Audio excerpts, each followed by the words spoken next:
How did we decline into a socialistic form of government? It started with the Federal Reserve Act, passed in 1913, and coining our own money, backed by gold. As the Constitution demands, Congress wrongly delegated that function to international private bankers, also known as the Federal Reserve.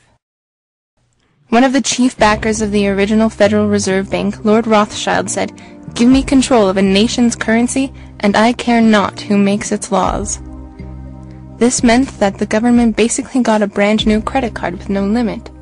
The politicians could now spend more money than they actually had in order to buy more political influence. Then they decided to tax our income to pay for the interest charges on their borrowing. Alan Greenspan said this in 1967 before he was appointed the Fed chairman. "Gold stands in the way of this insidious process. It stands as a protector of property rights." Look at our nation's debt history and see how the Federal Reserve Act affected our national debt. The per capita debt represents what every man, woman, and child in America would have to pay in order to get us out of debt. Now consider these sobering facts. Federal spending has grown twice as fast under Bush than Clinton, averaging 6 and 7% increases compared to the 3 and 4% increases of the 90s.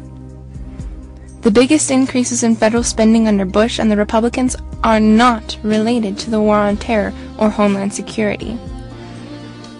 The new 2007 federal budget sits at $2.7 trillion, the largest budget in U.S. history.